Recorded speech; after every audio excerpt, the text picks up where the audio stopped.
Hey guys, what's going on? Sincere here with whoissincere.com. I want to bring you a story here that's it's a really touching story.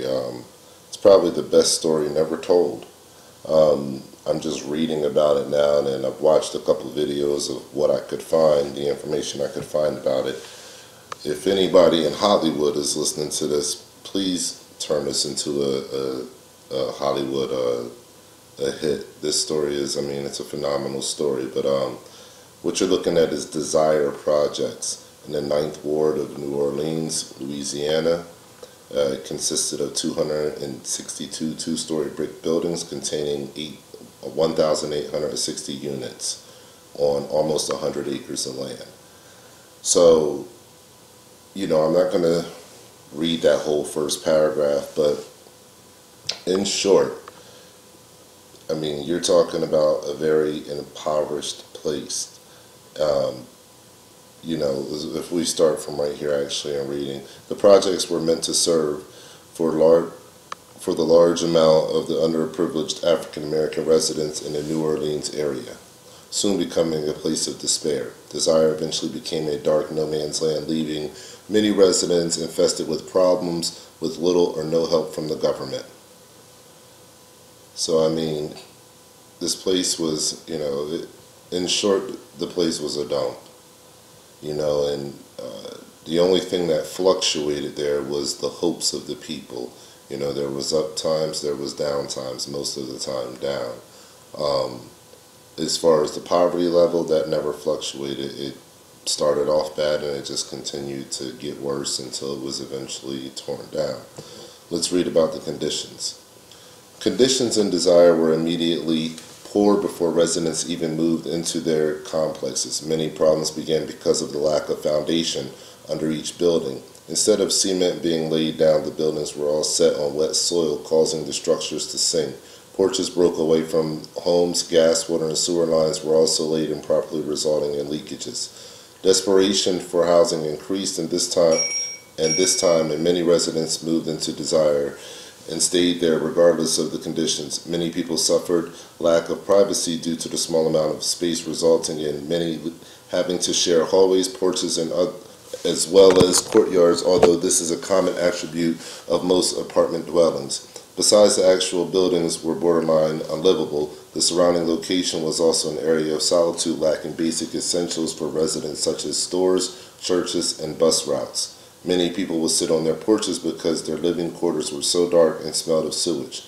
Children resorted to playing outside in the mud, surrounded by broken glass, old shoes, and the remains of drug deals. So, those conditions right there should give you a small glimpse of how everyone was living in these conditions. And let's go back up to the top here. 262 buildings, 1,860 units on almost 100 acres of land. That's a lot of people. That's a lot of people. Alright, now what I want to get to is a situation that actually happened out there. There's a whole history, and I'll leave a link below so you guys can read through all this. I just read through all of it, and it's phenomenal to read through.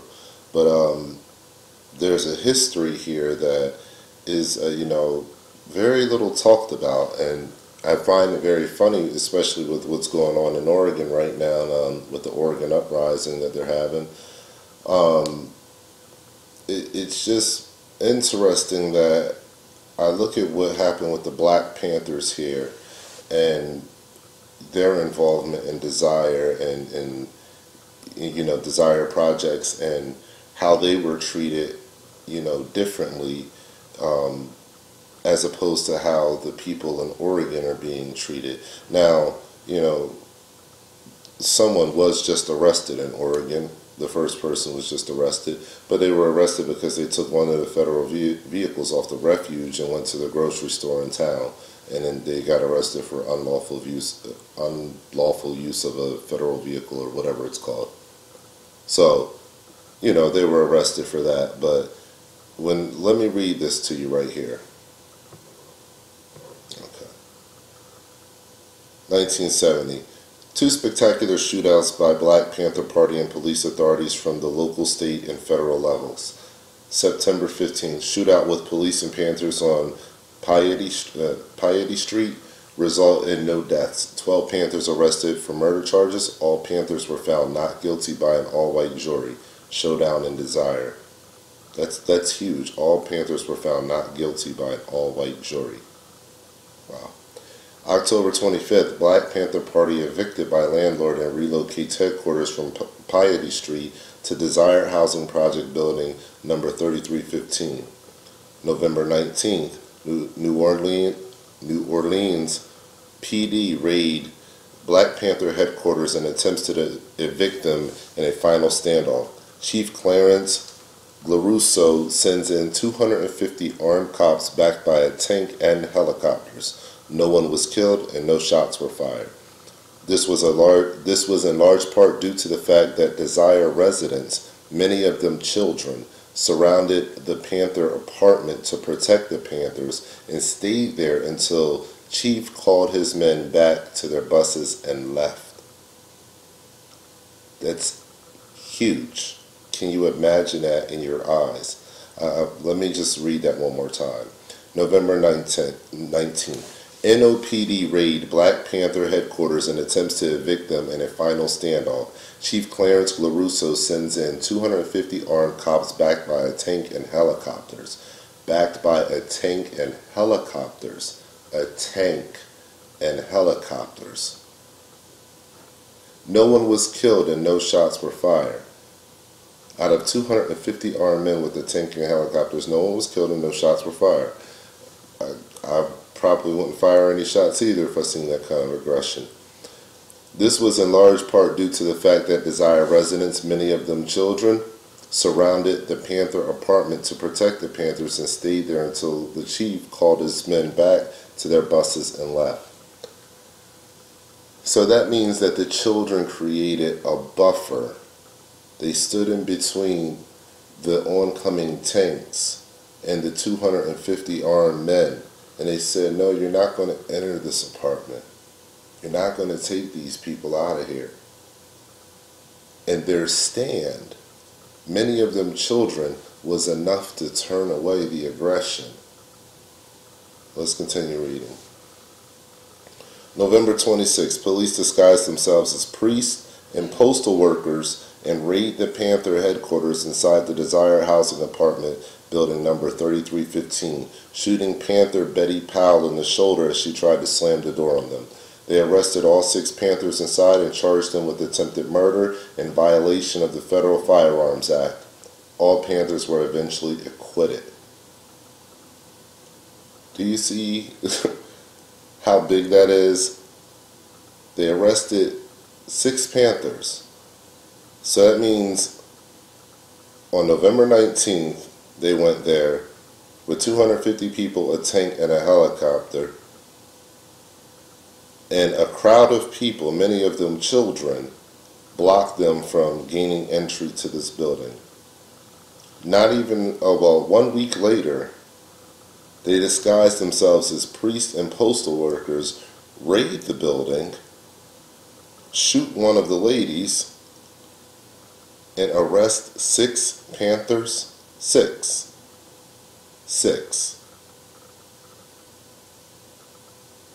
Panthers. Listen to what I'm saying. 250 armed cops and a tank and helicopters. They go back a week later and arrest 6 Panthers. This is the kind of force that's being used for 6 people. 6. Okay, a tank and helicopters. Now, let's go on. I know some people are probably saying, well, the Panthers, they were, dangerous folks there, and they had guns and, all this and that. Even though I just read to you that they were acquitted by an all-white jury and then, acquitted a second time, again, on the gun charges and all that stuff, the 6 of them. So, let's go down here.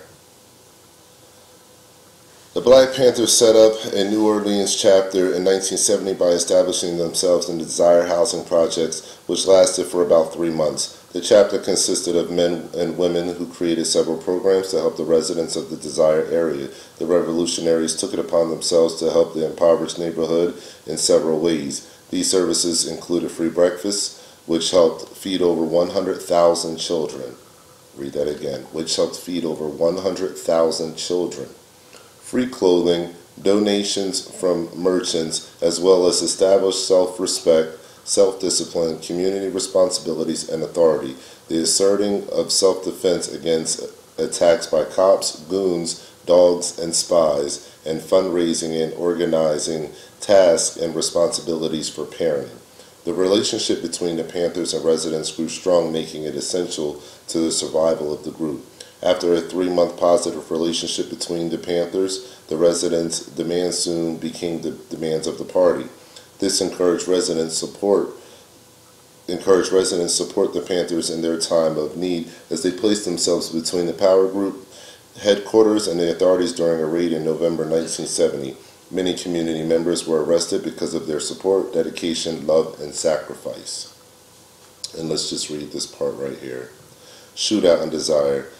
2 confrontations took place between the Black Panther Party and authorities in the Desire housing projects. Both can be remembered by several residents, authorities, and Black Panthers themselves. The first episode, which took place, was known as the 30-Minute War. This was after several months of police infiltration of the power group. Police cruisers, along with buses and newsmen, made their way to Desire on September 15, 1970, around 8:30 a.m. Hundreds of police officers who were local, state, and federal authorities arrived at the headquarters of the Black Panthers on Piety Street. About 15 minutes from arrival, shots could be heard from machine guns as well as automatic rifles aimed at the Panthers' headquarters. Many of the power group members inside the house recalled the house they were in melting from all the heat that was being aimed at the Panthers, aimed at them, as well as wrapping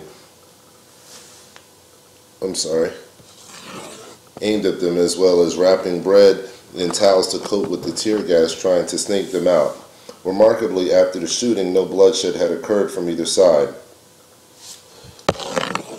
After the Panthers had surrendered, they were taken to New Orleans Parish Prison. 13 people ages ranging from 14 to 27, only 13 people from 14 to 27, were arrested after the shooting, each with a bond set at $100,000.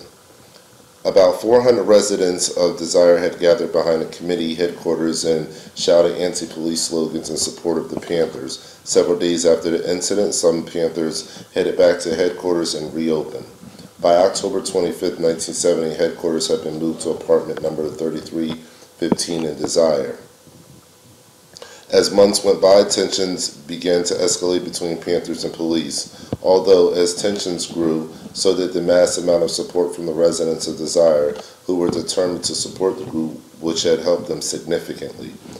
By November 17, 1970, policemen headed back to Desire to evict the Panthers permanently from their location. When they arrived, they were confronted with several objects being tossed in their direction from residents. At around 11:45 p.m., as a tank began advancing towards the building of headquarters, members of the community filled the streets and put themselves in a standoff between the authorities, only held back by Desire leaders who restrained them from making any advances. Residents say they would stand their ground as long as police presence continued. 5 people were shot, but no deaths resulted in this second confrontation. Now, you tell me that doesn't sound like a movie. That sounds like a story that should be told. I mean, can you imagine that? The residents filling the streets and standing between a tank